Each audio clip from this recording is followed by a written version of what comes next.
Be king of the pirates, I'm gonna be king.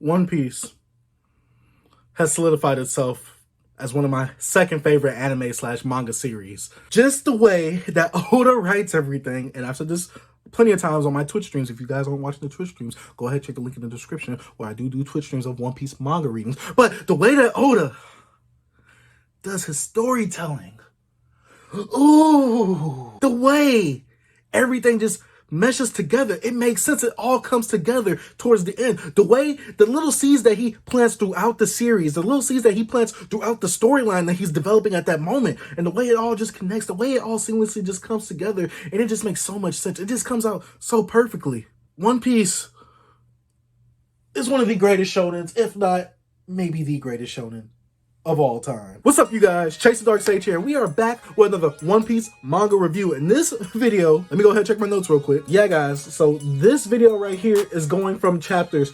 303, all right, that's when we're starting at Long Ring, Long Island, to 411 of Post-Enies Lobby. NANI? I know, we have a lot to cover, and you guys know if you've been watching or been coming back for the One Piece manga reviews, I don't go too in depth. I tell you things I do like, I tell you the things that I dislike, but obviously in this review, there's not going to be many things that I really dislike from all these chapters I've read of One Piece, because oh my gosh. Oh, the story. Now, I would have hated to actually been watching the anime, because the anime is super bloated, especially when I see that the episodes match the number of chapters from the arc. Maybe sometimes there's more episodes in that arc than actual chapters, which is insane, but oh, the way that Oda writes these characters, the way that Oda writes this story, the way that Water 7 and Enies Lobby, and we're not going to talk about Long Ring, Long Island, because yuck, but the way everything just meshes together. Oh, it feels so great. But if you guys are new to the channel, if you haven't already, go ahead, hit that subscribe button, and hit that post notification bell. That way you know whenever I come out with another One Piece review for this manga, because right now, as I am currently speaking, or as I'm currently recording this video, I am on Archipelago Fisherman Sabati, I don't know, but it's with the fishermen. They meet Hachi again from the Arlong arc, but oh man, Thriller Bark, it's a end, but the end, ooh, I'm gonna talk about that in another video. But man, today we are going to be talking about Long Ring, Long Island, all the way to Post-Enies Lobby, and man,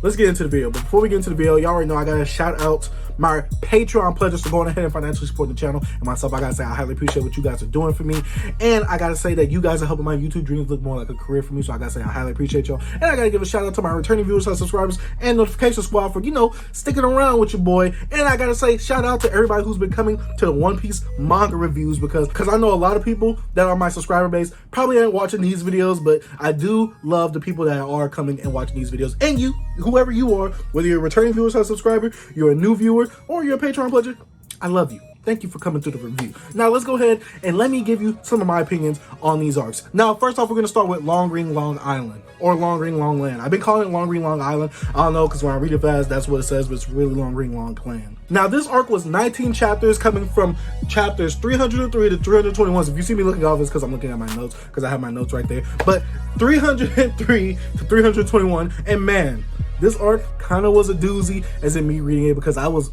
frequently bored within this arc. I know the overall arc of this arc, the overall meaning of this arc was to show that Luffy will not give up when it comes to his comrades being in trouble. And I gotta say that I love that character trait from Luffy, because that makes him a great captain, a great protagonist as well, which makes me really love Luffy. While he doesn't have that much character development, as I'm in the manga right now, he doesn't have that much character development. I gotta say that wherever he stands in his morals, he is literally stood within them, and I just love that fact about him. Luffy is those type of characters like Goku that changes the world around him rather than the world actually changing him. But man, Long Ring, Long Land, didn't like Foxy. He was kind of built ugly, and he looks nasty. He's a nasty man. He's the first nasty man that we get in One Piece, but he's a nasty man. I didn't like Foxy. I didn't like the Davy back fight and all that. I get the total point of that arc, because obviously you gotta have a little decompressor arc. You gotta have a little water break arc when you come from such a big arc like Giant Skypiea, because that arc was like 100 chapters already. That arc was huge. That don't sound right, but that arc was huge, and you gotta have a little decompressor. You can't go from big arc to big arc to big arc to big arc. You can't. You gotta have a big arc, chill, big arc. Well, but in this case, we had big arc, chill, super huge arc, because oh my gosh, Water 7 in Enies Lobby, it was insane. But the standout part at the end of Long Ring Long Land, because like I said, I didn't really like Long Ring Long Land, but the end of it when they introduced Aokiji, however you say his name. Hold up, let me actually show y'all something real quick. So my cousin, he actually got this for my birthday. As I'm recording this, it's not my birthday. November 29th will be my birthday. But right here, we had the figure art 0 of Aokiji. And you guys know I'm going to review this on the channel. But I got this for my birthday as an early birthday present. And man, Aokiji is such a cold, pun intended, Aokiji is such a cold, ice cold character, especially with his introduction. Because at first, when he was first introduced to the Straw Hats, he was just there, chilling. He was like, okay, I know where Nico Robin is. Nico Robin was so shook. And I'm wondering why Nico Robin's so shook from this black man, because that don't seem right to me. No, I'm just playing with y'all. I'm not trying to put race in One Piece because who? But I was intrigued by this fear that Robin had for Aokiji, because the way that she was, you never see her this shook within the manga so far. So this really intrigues you to why she is so shook of Aokiji, because oh my gosh, when you actually see Aokiji putting in some work, he's putting in light work and he is still wiping the floor with the Straw Hats. He basically one-shotted Luffy.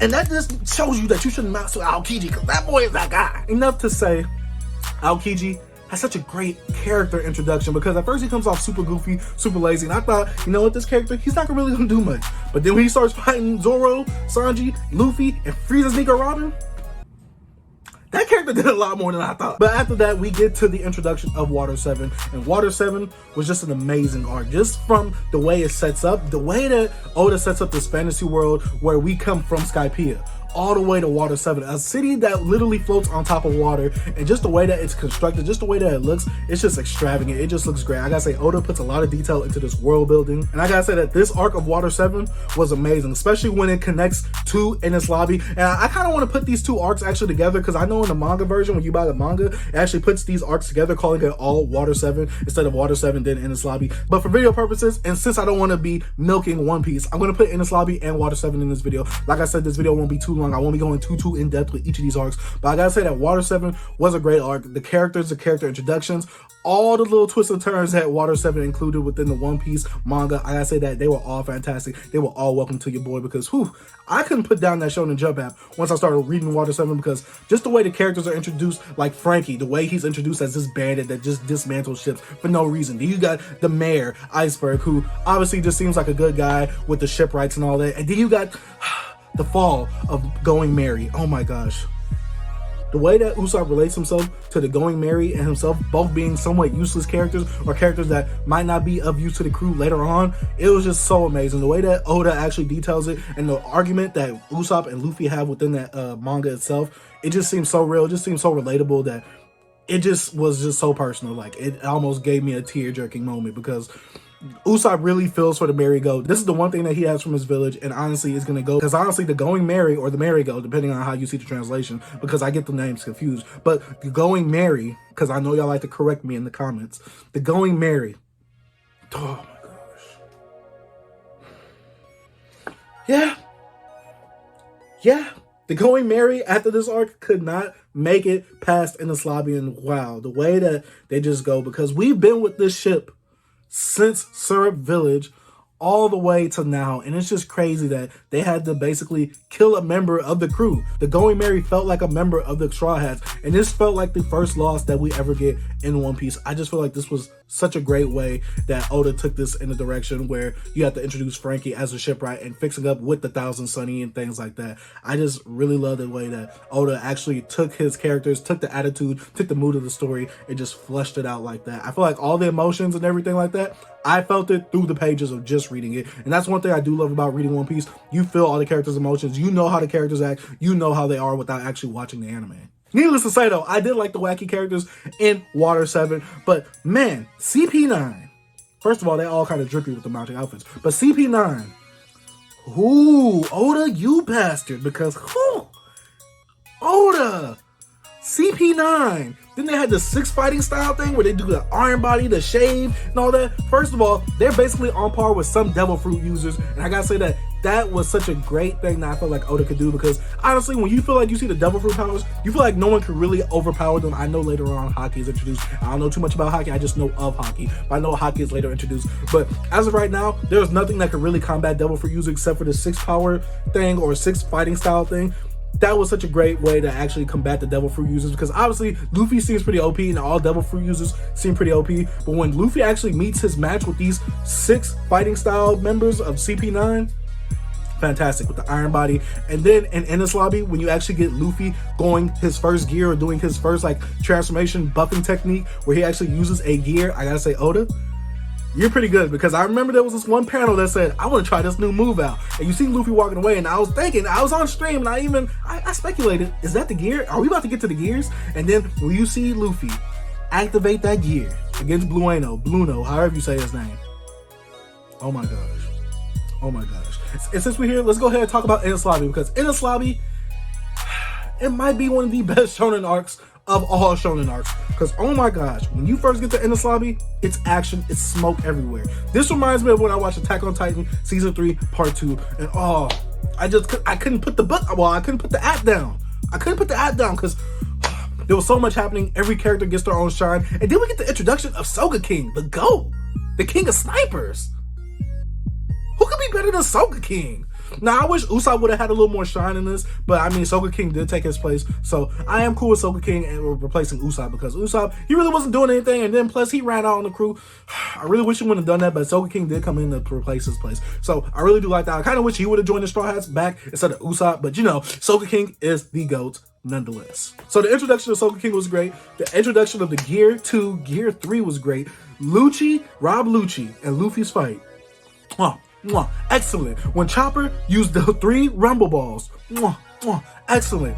When Zoro was fighting the guy, Kaku, the one that had the long nose turned to a giraffe. Excellent. Even Nami, who I really don't like that, had some shine. And the moment, I can't go on this review without talking about this moment. When Robin has her backstory. First of all, I teared up on that backstory. Robin has one of the saddest backstories, and I kind of want to do a video rating all the backstories of the Straw Hats. But Robin's backstory, it's one of the best ones. I don't want to say best, like, oh, she had it better than everybody else, but it was one of the best ones, as in fleshed out the emotions, why you see that they had these motivations as of right now. Oh my gosh, because at first I thought Robin was going to be a one-note character, especially with the betrayal of her in Water 7 to Post-Enies Lobby and to Enies Lobby. I don't know why I keep saying Post-Enies Lobby, but to Enies Lobby. Oh my gosh. At first, when she betrayed the Straw Hats, I was like, why, Robin? Why are you doing this? But then when they explained why Robin betrayed them, and then she really wasn't betraying them, but because of this thing called the Buster Call, and it just put her into that PTSD moment, and she was really doing it for the Straw Hats? Come on, man. Oda, you gotta chill. You gotta chill. And then I heard it gets better from here. What could get better from here? Now, guys, I know I'm everywhere talking about this review, but One Piece is just, first of all, everything starts off everywhere, but then everything starts to collide. And I gotta say, Robin's backstory, leading up to the moment of her yelling to Luffy, I want to live. And you see all the Straw Hats just gearing up. They're like, all right, let's go save Robin. What could get better than that? What could get better than that? You tell me. You tell me what could get better than that. Exactly. Nothing could get better than that. It was just so great. The story was great. Oh, the emotional moments were so great. And then the way that Lucci gets defeated by Luffy. Oh, with the 3rd gear and everything like that. And then you see Usopp crying out to Luffy, telling Luffy that he can't lose like that. Telling Luffy that he's a captain and he shouldn't be down like that. And then Luffy comes back up, because you already know that the Spanda guy, who I really hate, who was the main antagonist of this arc, I hated him. And Oda did a great job of me hating him, because I hated him when I guts. I hoped he drowned. I hope he ate a devil fruit and went down in the water and drowned, because I did not like him at all. But the way the Buster Call came and started to destroy Enies Lobby, and it was going after the Straw Hats, man. And then you see Usopp giving Luffy that motivational speech, and then you see out of nowhere, because they had no ship to go on, them, Kokoro, Frankie, and all of them, they had no ship to go on. All hope was lost. And then you see it. The Going Merry. For the one last hurrah. The one last ride. To come and save the Straw Hats. Oh my gosh. It was just fantastic. Fantastic writing, because we needed the last Straw Hat member to make their big hoorah before they left the crew. And I gotta say, the Going Merry. No. Needless to say, the Going Merry saves them. And the Going Merry had to go on its last ride with the Straw Hats, the crew that it first knew. And it was just so fantastic. Oda, Oda, how can you do this to me? How can you make a grown man cry like this? It was just so great. Guys, Water 7 and Enies Lobby, one of the best shonen arcs of all time. I can't say anything else about this. And then, you know, when you had the little decompressing moment, like I said, with Post-Enies Lobby, I thought the heat was done. Oda implements even more heat within Post-Enies Lobby. First of all, we meet Monkey D. Garp. Monkey D. motherfreaking Garp. Luffy's grandfather, who works for the Navy or the Marines, whatever, the Navy, the Marines, whatever, they're both the same thing to me in the One Piece. But we meet Garp. And we just see how goofy he is, but how powerful he is. We actually get a little reunion with Kobe and Helmeppo from the first arc when Luffy first initiates Zoro into the Straw Hats.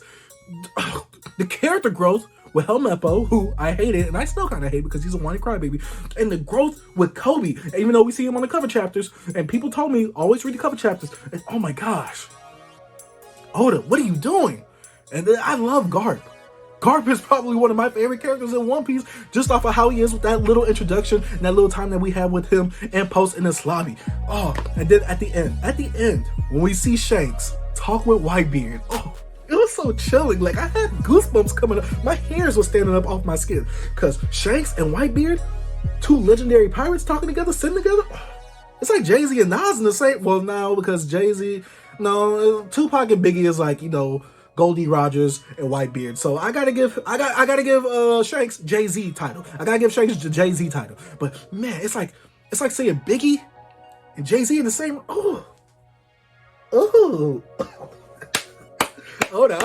I like it. And then to end this arc off, going into Thriller Bark, we see Ace finally find Blackbeard, and we see the power that Blackbeard got from killing one of Whitebeard's commanders, or Whitebeard's pirates. And this dark fruit. This dark fruit. I'm waiting, Oda. I'm waiting to see what you got for me. I just got past Thriller Bark. I'm about to hit the Archipelago, whatever, Sabaody. And I know right after that is Impel Down, Amazon Lily and all that, but Impel Down and the Marineford arc. I'm ready. I'm ready. But that's it for the video, guys. I know this video is already pretty long as it is. Obviously, I'm going to have spoilers in this because, well, One Piece is over 20 years old, so if you don't know about these spoilers, I know some of them. I know it loosely, but to actually read the characters, see how the characters are fleshed out, everything like that in the manga, I gotta say, it's a great time. It's a great read. Guys, I highly recommend it. Obviously, you guys know that I am loving One Piece. One of my favorite anime/manga series, and I'm glad that I picked this back up, especially from the 4Kids days to now. I gotta say that one of my biggest regrets is not keeping up with One Piece, but I gotta say that one of my biggest accomplishments is saving One Piece for while I'm older, because now I can understand all these things that's happening in One Piece as an older adult. I can understand the writing, I can understand the character growth, I can understand the character development with the backstories, I can understand all these emotions that Oda's writing, I can understand all these little plot points that Oda is really sewing within each of these arcs. I gotta say that I'm super happy that I waited to read One Piece right now. Like I said, I'm like chapter 490 something, so I'm basically almost halfway to One Piece as I'm speaking right now. It has like 997, 996 chapters, so definitely can't wait to catch up with One Piece. I did start in August, so hopefully I catch up by hopefully I can catch up by spring break. But man, guys, if you do like One Piece, let me know in the comments down below. Don't let your view be another number. Let your voice be heard in the comments down below. And guys, if you did like my little praise of Oda and his creation of One Piece, go ahead and leave a like on the video. If you did like the review, leave a like on the review as well. And let me know your thoughts on Water 7, Enies Lobby, Post-Enies Lobby, and Long Rain Long Land, if we do have people that actually like the art. But I gotta say thank you guys for watching. If you're new to the channel, you haven't already, go ahead, hit the subscribe button, hit that post notification bell. Like I said, thank you guys for watching. Dark Sage out. Peace. Yo ho ho, he took a bite of gum gum. His name's Zolo, he's just like a samurai and a Lady. Nami's not shy. Usopp's doing that marksman thing. Sanji's cooking, Chopper's doctoring.